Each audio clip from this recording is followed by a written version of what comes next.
Eu sou o professor Mauro, professor de Geografia. Vou trabalhar hoje com vocês um tema muito importante e muito recorrente nos vestibulares e também no Enem, que é população mundial. Eu escolhi alguns conceitos, a gente vai trabalhar alguns conceitos, algumas teorias e também os indicadores demográficos, tá bom? Lembrando que essa é uma ação da SEDUC por meio da Coordenação de Formação Docente e Educação à Distância do Estado do Ceará.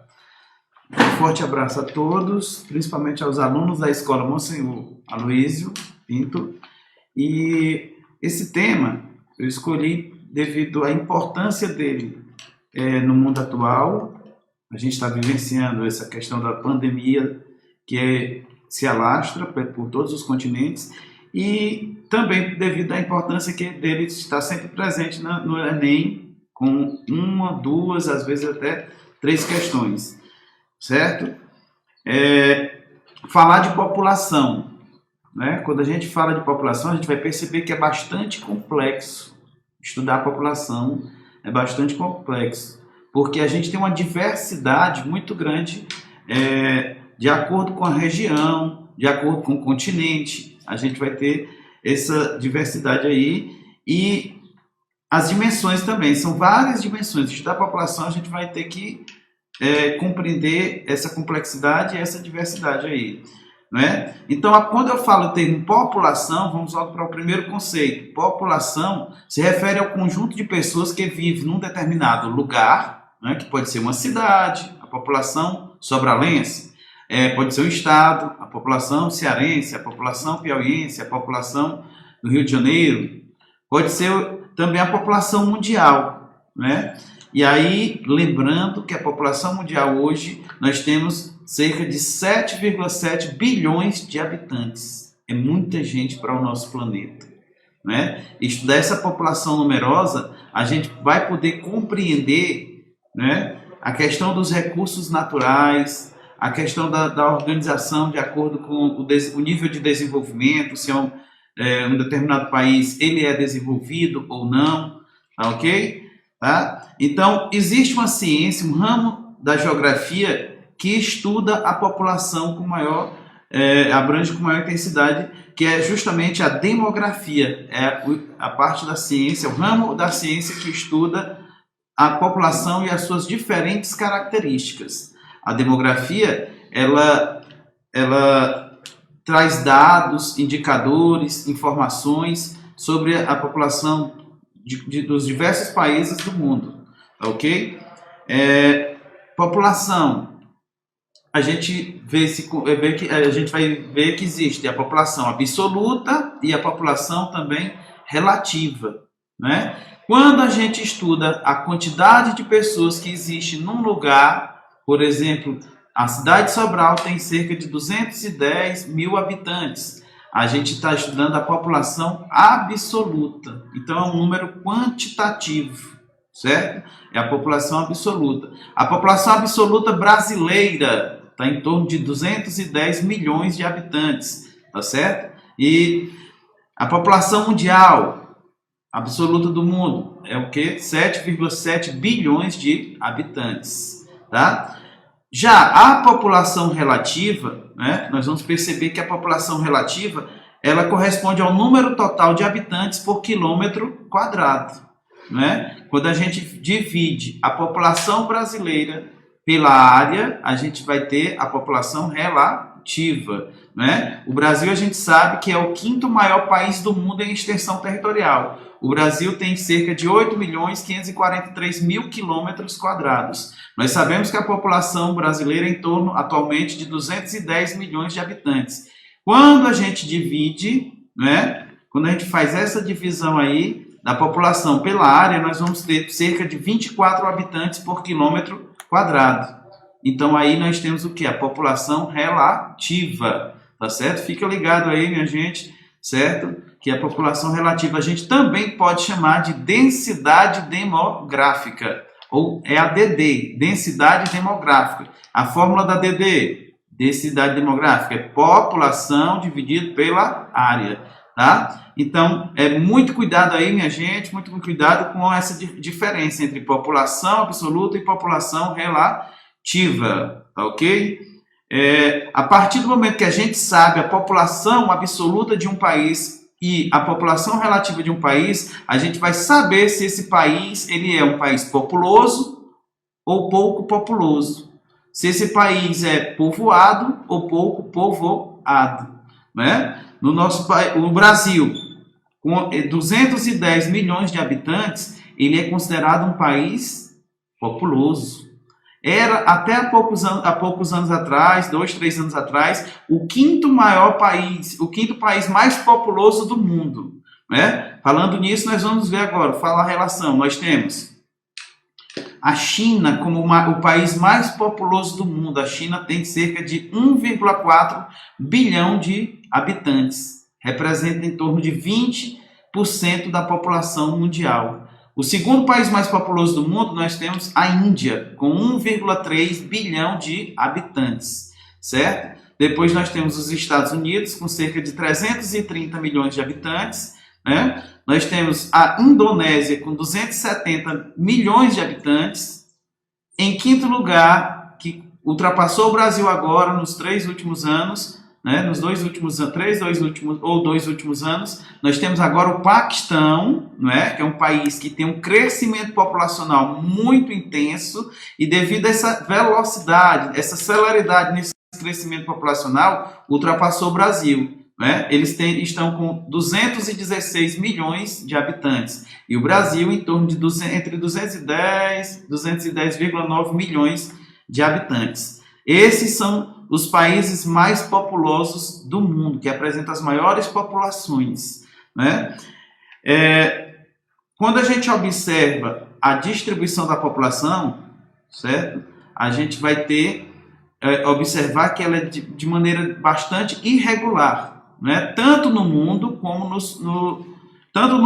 também nos diversos países, né? Quando a gente observa a distribuição da população mundial, nós vamos ver que apenas 2 países, que são China e Índia, eles representam em torno de 36% da população mundial. Esses 2 países, eles encontram-se no continente asiático, né? Lá no continente asiático, nós vamos encontrar também outros países que são populosos, como o Japão, que está em torno de 140 milhões de habitantes, como a Indonésia, né, que eu falei, 270 milhões de habitantes, o Paquistão, o Irã. Todos esses países são países populosos, que no total o continente asiático ele vai concentrar cerca de 60% da população mundial, tá ok? Então a gente vai ver que nós temos países populosos, com população numerosa, e países povoados. Muito cuidado, populoso está relacionado à população absoluta, povoado está relacionado à população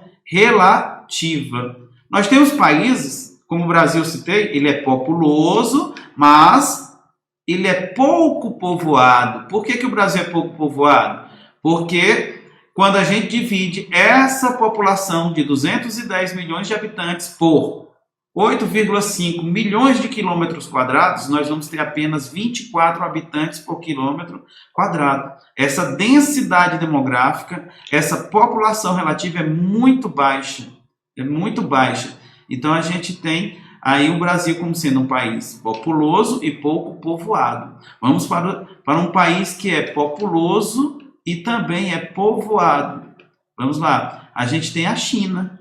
Quando a gente divide essa população numerosa da China, de 1,4 bilhão de habitantes, por sua área, a gente vai ter mais de 300 habitantes por quilômetros quadrados. Aí a gente tem o quê? Um país populoso e também um país povoado.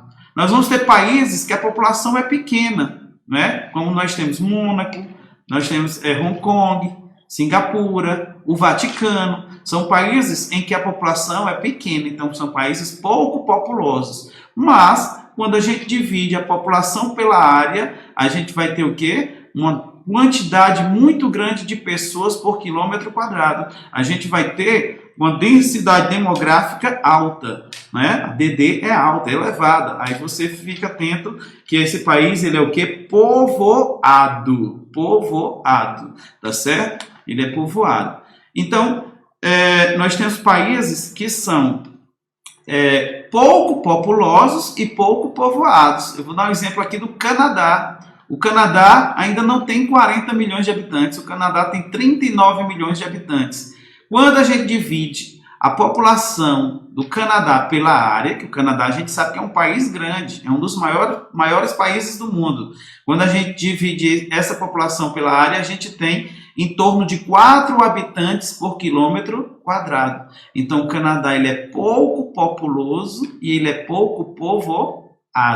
Tá certo? Ficar atento nesse bizu aí, viu, meus alunos, meus queridos alunos da Rede Estadual do Ceará, que estão se preparando para o Enem, fiquem atentos nessa diferenciação entre povoado e populoso. Ficar ligado que muitas vezes a pessoa acaba por se confundir e não é bacana isso daí. A gente vê o seguinte, que a população ela se distribui de maneira bastante desigual no planeta, né? Eu falei que lá no continente asiático nós temos 60% da população mundial lá, né? Nós temos 6 continentes, só um continente ele tem essa grande quantidade de pessoas, esse grande contingente populacional, mas nós temos lugares que são bem pouco povoados, né? Portanto, então, a gente vai encontrar lugares que tem esses grandes adensamentos populacionais, nós vamos chamar de formigueiros humanos. Na China, na Índia, né? Em alguns países da Ásia, a gente vai ter essa grande concentração demográfica, e lá nós vamos chamar de quê? De formigueiros humanos. Ficar ligados, são aqueles lugares que apresentam o quê? Grande adensamento populacional, grandes contingentes populacionais, certo? População numerosa. Mas nós encontramos alguns lugares do planeta, algumas áreas desérticas, né? Algumas áreas que são até muitas vezes chamadas de áreas anecúmenas, né? Que são aquelas áreas que apresentam uma certa dificuldade à presença humana, às práticas de atividades econômicas. Nós temos áreas de desertos, áreas montanhosas, nós temos a própria Antártida, onde as densidades demográficas são bastante baixas, né? A porção norte do Brasil nós temos ali a Amazônia. Na Amazônia nós temos a densidade demográfica muito baixa. Então, esses lugares nós chamamos de vazios populacionais, olha o termo, vazios populacionais ou vazios demográficos, tá certo?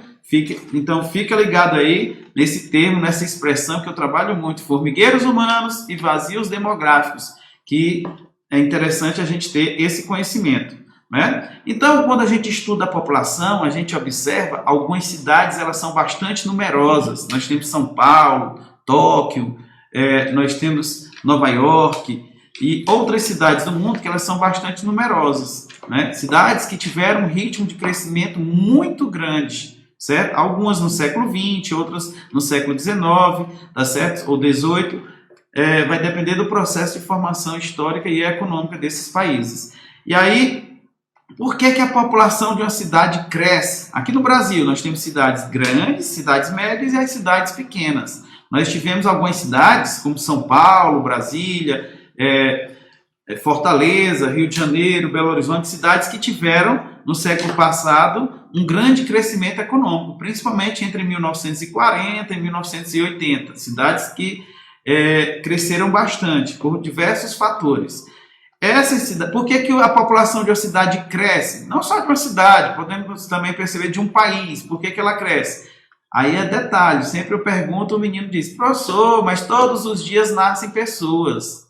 Aí eu costumo lembrar, mas também morrem, né? Então a população da cidade ela vai crescer justamente por causa das taxas de natalidade e das taxas de mortalidade. Nós chamamos esse tipo de crescimento vegetativo ou crescimento natural. É o crescimento vegetativo ou natural. Eu costumo dizer o CV. Existe até uma formulazinha que o CV é a diferença entre a taxa de natalidade e a taxa de mortalidade. Eu chamo a taxa de natalidade de quê? De TN. E a taxa de mortalidade de TM, tá certo? Para se calcular a taxa de natalidade de um país, a gente tem que saber a quantidade de pessoas que nasceram num determinado ano. Esse ano de 2020 a gente não tem condição de conhecer a taxa de natalidade. Por quê? Porque o ano ainda não foi concluído. Tá? E da mesma forma, a gente não pode ainda saber qual é a taxa de natalidade, a de mortalidade no nosso país e em nenhuma cidade, porque ainda o ano não foi concluído. Tá certo? Mas quando a gente sabe quantas pessoas nasceram, quantas pessoas morreram num determinado ano, a gente tem que... E sabe também outra informação, a gente tem que saber a população dessa cidade, a população desse país, tá certo? Aí a TN é número de nascimentos vezes 1000 dividido pela população, certo? As taxas de natalidade, elas variam de acordo com o país. No país desenvolvido, as taxas de natalidade já se reduziram ao longo do tempo, assim como também as taxas de mortalidade já passaram por uma drástica redução, tá certo? Então, um fator, a população de uma cidade, de um estado, ela cresce por dois fatores. Um é esse que eu falei, é o crescimento natural, que eu chamo também de crescimento vegetativo. Crescimento vegetativo é a diferença entre taxa de natalidade e taxa de mortalidade. Mas também, outro fator que vai fazer com que a população cresça é o saldo migratório, também chamado de taxa de migração, né? Nós sabemos que nos países a gente tem a migração, certo? O que é migrar? É se deslocar de um país para outro, de um estado para outro, tá? E aí quando uma pessoa ou um grupo de pessoas sai de um país para outro, a gente vai entender o seguinte: os brasileiros que vão embora do Brasil vão para a Austrália, vão para a Nova Zelândia, para o Japão, para os Estados Unidos ou para a Europa, eles estão saindo, eles estão o quê? Emigrando, saindo. E os estrangeiros, né? Os italianos, os espanhóis, os portugueses, né? Pessoas de outros países que vêm para cá, que vieram para cá, e que esse processo foi extremamente importante para a ocupação, para o povoamento e para o desenvolvimento econômico do nosso país, né? São o quê? São os imigrantes, tá certo? Esse processo foi importante, né? O Brasil, por vários anos, ele recebeu uma grande quantidade de imigrantes, né? Mas a taxa de imigração ou saldo migratório é a diferença entre imigrantes e emigrantes. Existe até uma formulazinha, certo? Taxa de imigração, I menos E, ou seja, a quantidade de pessoas que chegaram menos a quantidade de pessoas que saíram, né? Vamos supor que no ano passado, aqui no Brasil, tenham chegado 1 milhão de pessoas de outros países para morar aqui, para residir, tá certo? E tenha ido embora do nosso país, tenha saído do nosso país 800 mil habitantes, 800 mil pessoas. Então o saldo migratório aí foi positivo. Por quê? Porque aumentou, né, 200 mil habitantes. Existem países que eles atraem, né, os países desenvolvidos, os países da Europa, Austrália, Japão, Coreia do Sul, Nova Zelândia, são países que atraem, né, que recebem muitos imigrantes, e isso fez com que a população desses países crescesse.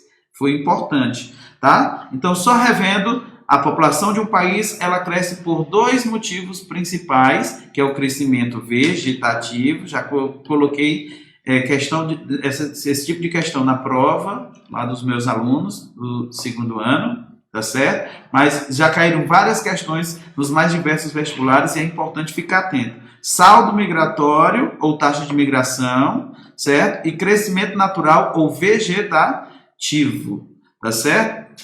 Gente, a população mundial hoje está com 7,7 bilhões de habitantes. A gente sabe que é um número muito grande, tá certo? É um número de pessoas muito grande.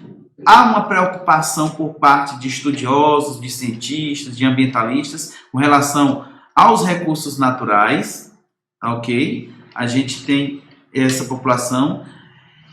Nós sabemos que alguns países são considerados desenvolvidos, né? E grande parte dessa população ela tem acesso a bons serviços, tem uma infraestrutura bastante elevada, né? São países onde a distribuição de renda é melhor, tá? Mas nós temos países onde a população é numerosa, que são países subdesenvolvidos, são países pobres, são países que apresentam certos problemas de ordem social, de ordem econômica, né? Pobreza, miséria, desemprego, tá? E aí, essa população desses países, ela ainda está crescendo num ritmo bastante acelerado. Nos países desenvolvidos, ao longo do tempo que eles foram desenvolvendo as suas atividades econômicas, foram enriquecendo, foi havendo uma redução tanto das taxas de natalidade como das taxas de mortalidade, tá certo? Nos países desenvolvidos, a partir do século XVIII, no século XVIII nós tivemos um fenômeno que é de muita importância para a história da humanidade, que foi a Revolução Industrial, ocorrida pioneiramente na Inglaterra, posterior na França, e depois se disseminou por outros países do mundo. No século XIX ela vai para a Alemanha, Japão, Estados Unidos, e até se disseminar também no século XX para países subdesenvolvidos, que hoje nós chamamos de quê? Países em desenvolvimento, que é um grupo muito grande, é um grupo enorme, tá certo? Mas a população mundial, ela sempre teve um crescimento muito lento. Nós estamos vivenciando agora uma pandemia. Na história da humanidade, aconteceram várias epidemias, várias pestes, guerras, desastres naturais, e todos esses fatos, todos esses eventos, eles fizeram com que o ritmo de crescimento da população mundial fosse muito lento. A população crescia num ritmo bastante lento, tá certo? Isso foi até o século XIX, né? Com a Revolução Industrial, a primeira e a segunda Revolução Industrial, nós tivemos um fenômeno que foi o quê? Foi a urbanização. Muitos países foram intensificando seu processo de urbanização e houve mudanças no comportamento demográfico, né? Foi havendo uma mudança no comportamento da população. As pessoas, as famílias, as mulheres nas cidades, elas passaram concomitantemente, gradativamente, a ter menos filhos. As famílias foram ficando menos numerosas, tá certo? E esse ritmo de crescimento ele foi diminuindo ao longo das décadas, ao longo dos séculos, pioneiramente onde? Primeiramente nos países desenvolvidos, nos países mais ricos.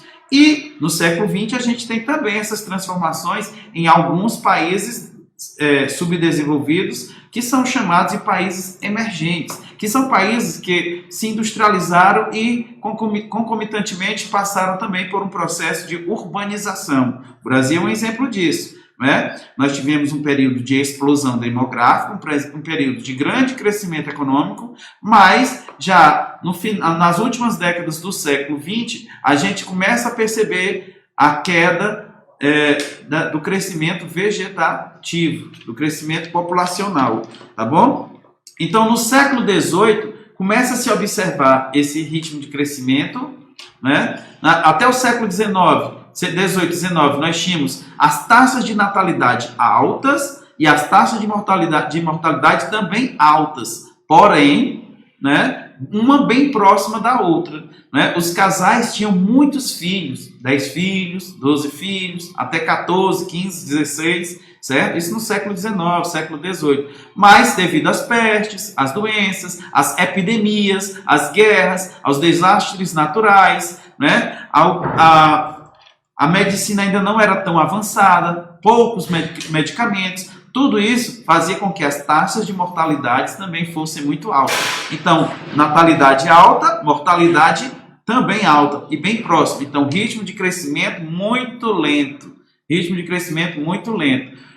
O que é que a gente vai observar? É que quando começam a ocorrer melhorias advindas da industrialização, urbanização, os avanços na medicina, melhoria nas condições sanitárias em determinados países, a gente tem a população tendo melhoria nas suas condições de vida, e aí o que é que acontece com a taxa de mortalidade?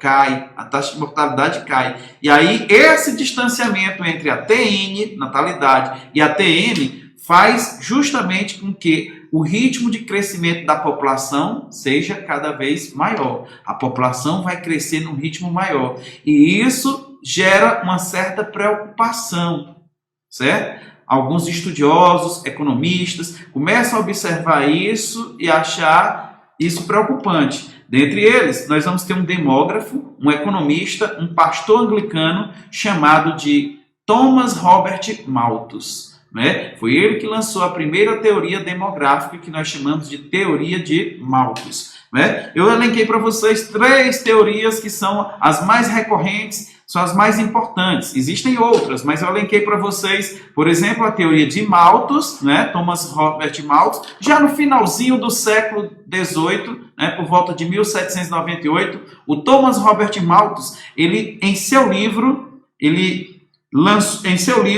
Ensaio sobre a População, ele lançou 2 postulados, né? O que é que Thomas Robert Malthus, o Malthus, vamos ficar mais íntimo dele, Malthus, ele falou nesses postulados? Que a população estava crescendo muito rapidamente. Ele disse que a população estava crescendo num ritmo, numa PG, uma progressão geométrica. 2, 4, 6, 10, 12, aliás, 2, 4, 8, 16, 32, 64. Então, num ritmo muito rápido, certo? Já a produção de alimentos no mundo crescia num ritmo muito lento, certo? Num ritmo bem menor a população, o ritmo de crescimento da população, certo? E isso era bastante preocupante. Esse ritmo de crescimento, ele disse que era uma progressão aritmética.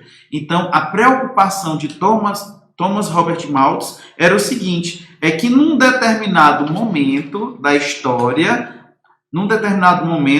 ele fez uma previsão que haveriam vários problemas. Primeiro é que iria faltar alimentos. E isso geraria o quê? Problema da fome.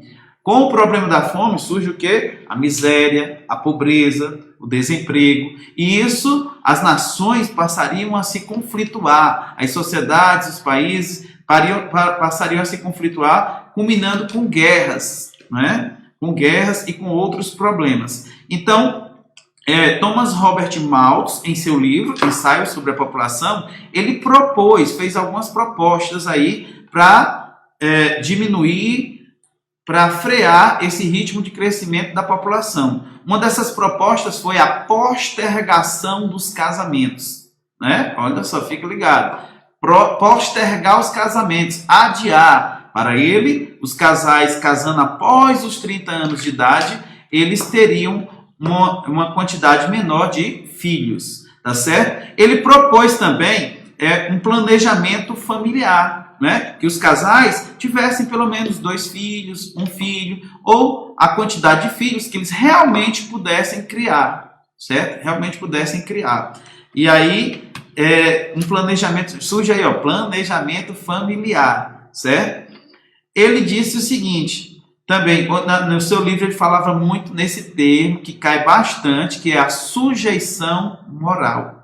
O Thomas Robert Malthus, ele não falou de forma alguma, fica ligado, em métodos contraceptivos. Ele falou na sujeição moral, ou seja, na abstinência sexual. Ou seja, os casais diminuíssem a quantidade, né, a frequência dos atos sexuais, certo? Além da postergação, ainda tinha isso daí também, para que eles tivessem uma menor possibilidade de ter filhos, tá certo? Então, lembrando aí, postergação dos casamentos, planejamento familiar e a sujeição moral. Essas são as propostas de quem? Thomas Robert Malthus, é a teoria malthusiana. Lembrar que essa teoria é de quê? Século XVIII, tá certo? Século XVIII. No século XX, já com o final da Segunda Guerra Mundial, certo? O mundo começa a se reordenar, né? E o mundo começa, alguns países que eram colônias, né? Eles passaram por países africanos, países asiáticos, passam por um processo de descolonização.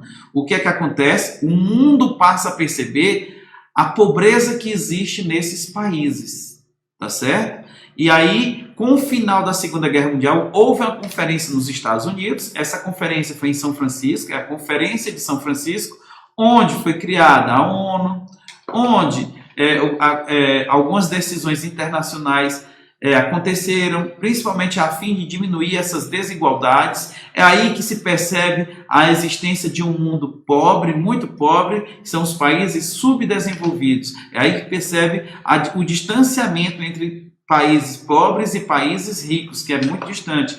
E aí surgem duas teorias nesse momento aí na Conferência de São Francisco. É uma teoria que vai reafirmar a teoria malthusiana. Nós chamamos ela de teoria neomalthusiana. Por que ela vai reafirmar? Porque a teoria malthusiana, ela fala que a pobreza, certo? A pobreza é a causa do crescimento populacional, certo?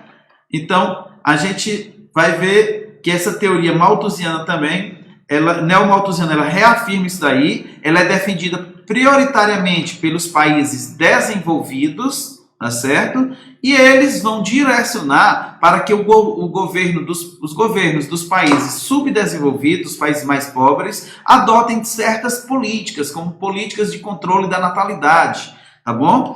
Então, essas políticas de controle da natalidade, ela seria a partir da utilização de métodos contraceptivos, tá? E aí, nesse período, começa a ser difundido vários métodos contraceptivos, que a gente conhece vários desses métodos aí. É onde alguns países começaram a utilizar mais intensamente a laqueadura das trompas, a vasectomia, passaram a utilizar o DIU, né? a difundir, a informar mais pessoas sobre a tabelinha, né? E outros métodos contraceptivos, como os preservativos, a chamada camisinha, né?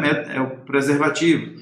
Então, eles vão orientar para que os países subdesenvolvidos eles utilizem esses métodos e que também eles se reordenem, né? Se organizem para realizar o planejamento familiar, né? Alguns países eles levaram tão a sério que chamou a atenção. Nós temos o caso da China, né? A China era um país que tinha um crescimento populacional muito grande, mas a partir da década de 70 começou a direcionar essa questão do planejamento familiar a partir de medidas rigorosas, tá?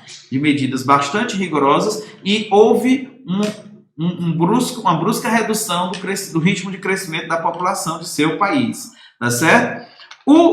A teoria neomalthusiana, ela considerava o crescimento populacional como a causa da pobreza. Eles diziam o seguinte, que esse crescimento populacional tinha como era o que provocava a pobreza no mundo, tá certo? Nós temos outra teoria que também é do século XX, tá certo? É a teoria reformista demográfica. Tá certo? Essa teoria aí, ela surge lá naquela conferência de São Francisco, tá certo? E ela se contrapõe às outras duas teorias que eu falei. Ela se opõe, né? Ela tem uma posição contrária ao malthusianismo e ao neomalthusianismo. Eles vão dizer o seguinte, que o aumento da taxa de natalidade era uma consequência do subdesenvolvimento, tá certo? E eles diziam que esses países, que nós tínhamos países muito pobres, tá certo? São os países menos desenvolvidos, eles tinham essas condições sociais e econômicas não porque a população tinha um crescimento acelerado. Aliás, ele diz o seguinte, que esse crescimento populacional intenso, rápido, esse grande aumento da taxa de natalidade nesses países é uma consequência do subdesenvolvimento, tá bom? E a gente sabe que o subdesenvolvimento, ele está pautado, ele está relacionado às desigualdades, né? A gente sabe que as relações entre os países, elas sempre foram pautadas nessa desigualdade aí. Então, a teoria reformista, ela defende o seguinte, ela defende que os países pobres adotem políticas públicas voltadas para a geração de emprego e renda, né? E que esses países investam maciçamente em educação e saúde. E para eles, através da educação, os países podem superar suas dificuldades. Através de uma população com melhores condições de saúde, certo? com mais acesso à informação, à saúde, teriam uma qualidade de vida melhor. E gradativamente esses países teriam condições de ir reduzindo as taxas de natalidade. Tá ok?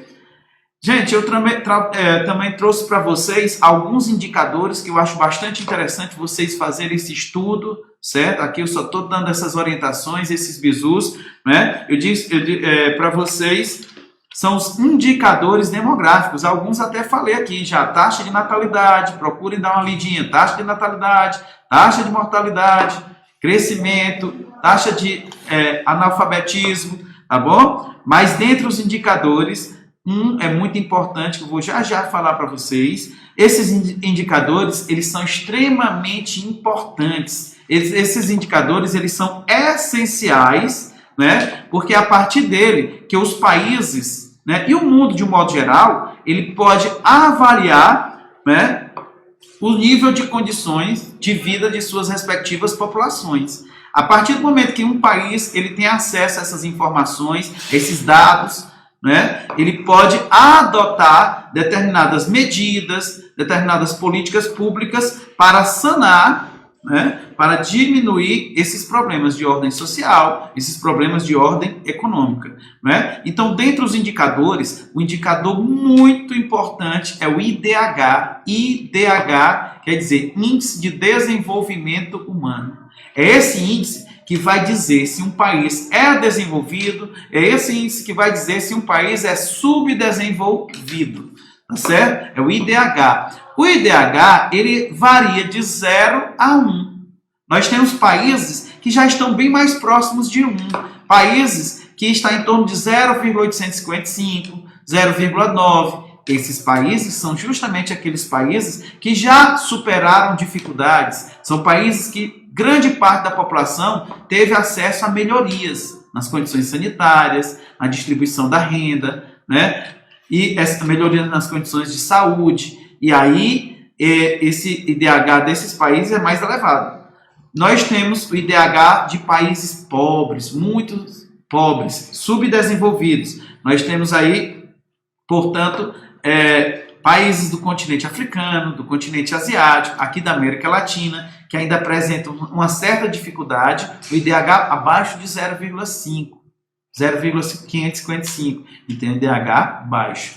O IDH, ele avalia 3 dimensões. O IDH, ele avalia a renda per capita bruta, né? Ou seja, toda a renda do país dividida pela população, que é só uma média, né? Mas esse não é somente isso que vai determinar o IDH. Nós vamos ter também a expectativa de vida, certo? Que é essencial. A expectativa de vida está relacionada às condições de saúde, né? Nos países desenvolvidos, grande parte da população, uma grande parte mesmo, tem uma qualidade de vida boa, tem condições de trabalho excelentes, tem bons salários, tem um padrão de vida, são até muitas vezes consideradas sociedades de consumo.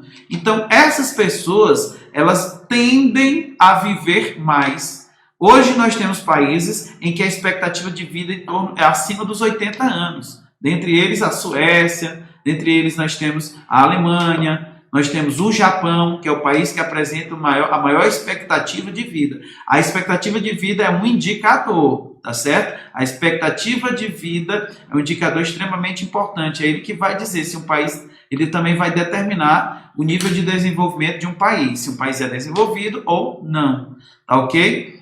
Isso aí está relacionado à questão de saúde. E outra dimensão em que o IDH avalia é a questão da escolaridade. Né? A escolaridade ela é fundamental, tá certo? Então, num país desenvolvido, as taxas de analfabetismo são mínimas, em torno de 2%, 3%. Aí a gente vai para países pobres, as taxas de analfabetismo são bastante elevadas ainda, né? Então, IDH ele avalia essas 3 dimensões. Vocês aí vão dar essa lidinha aí, essa revisada, observar quais são essas dimensões. O IDH varia de 0 a 1, país que está mais próximo de 1, país desenvolvido. né? País que está abaixo de 0,555, país subdesenvolvido. Nós temos alguns países subdesenvolvidos que têm o IDH médio, em torno de 0,750, como é o caso do Brasil, tá certo? Que já subiu bastante, né? A nossa expectativa de vida aumentou, que era em torno de 60 anos, hoje está em torno de 74 anos, tá? Nós tivemos melhorias nas condições de saúde, nas condições sanitárias, ainda está longe do ideal, mas tivemos essas melhorias, né? O nosso problema é a distribuição da riqueza, a distribuição da renda, que é bastante precária, tá? Outro índice importante que a gente pode observar é o índice de Gini. Esse Gini é um cara matemático, ele é italiano, tá? Então, em homenagem a ele. Então, é um cálculo matemático que vai medir a desigualdade social. Ele vai analisar, ele vai fazer uma correlação entre a população mais rica e a população mais pobre. Assim como o IDH, o índice de Gini, ele varia também de 0 a 1. Aqueles países que estão mais próximos de 1, ele tem um índice mais elevado, tá certo? De Gini. Outro indicador que eu coloquei aqui, que eu acho que é interessante vocês olharem, é a taxa de desocupação, tá certo? A taxa de desocupação, ela refere-se à população economicamente ativa desempregada. Aí eu vou falar, gente, nós temos a população que está em idade de trabalhar. É a população economicamente ativa, que são aquelas pessoas que estão trabalhando, né, que estão em idade de trabalhar, e a população inativa, que são os aposentados, as crianças, os jovens que ainda não trabalham. Detalhe, a população economicamente ativa são as pessoas que trabalham e são remuneradas por isso, tá certo? O aposentado, o aluno diz, professor, o meu avô, ele recebe a remuneração, mas não trabalha mais. Aí eu digo, então seu pai, ele faz parte da população inativa. Outro indicador importante aí que vocês devem fazer uma releitura, observar, é a linha de pobreza e linha de pobreza extrema, certo? É interessante dar analisada. Hoje nós temos um percentual que ainda é alto, né, de muitas pessoas que ainda estão nessa linha de pobreza ou na linha de pobreza extrema. É uma média, né? A linha de pobreza são aquelas pessoas que ganham em média 3,10 dólares por dia, né?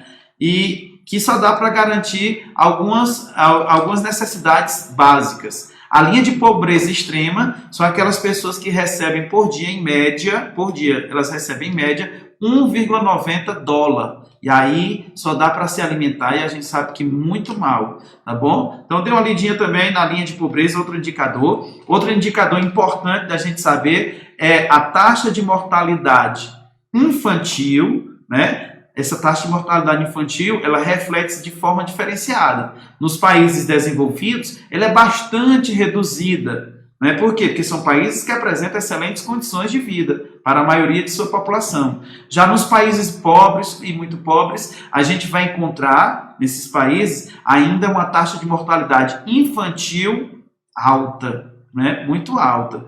Essa taxa de mortalidade infantil, ela quer dizer o quê? Refere-se ao percentual, ao número de crianças que morrem antes de completar 1 ano de idade. Se o menino morreu aos 2 anos, aí ele vai para a taxa de mortalidade geral. Tá? Se ele morreu antes de completar 1 ano de idade, aí é taxa de mortalidade infantil. Tá ok? E nós temos também, que é um que cai bastante, já caiu muito nesses últimos 10 anos, caiu várias vezes no Enem, certo? Cai nos vestibulares, eu costumo mastigar as questões, é a taxa de fecundidade, tá certo? É a taxa de fecundidade, que é a quantidade média de filhos por mulher em idade fértil, né? Então, aqui no Brasil, a mulher é considerada em idade fértil entre 15 anos de idade e 49 anos de idade, certo? A taxa de fecundidade, ela caiu bastante no decorrer do tempo, principalmente nos países emergentes, nos países desenvolvidos. Portanto, porém, ela é bastante alta, bastante elevada nos países pobres, nos países menos desenvolvidos. No Brasil, por exemplo, na década de 1960, a média de filhos por mulher, ela estava em torno de 6 filhos por mulher. É a média, viu, gente? caiu na década de 1980 para 4,5 filhos por mulher, tá ok?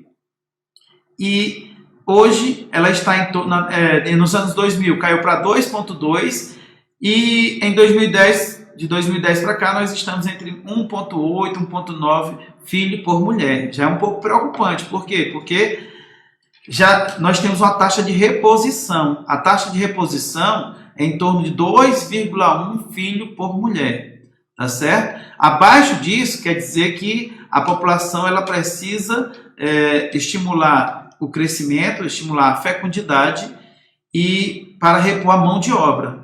Alguns países europeus, essa taxa é muito baixa, a taxa de fecundidade é em torno de 0,9, 1,1, 1,2, e aí falta mão de obra. O que é que esses países fazem?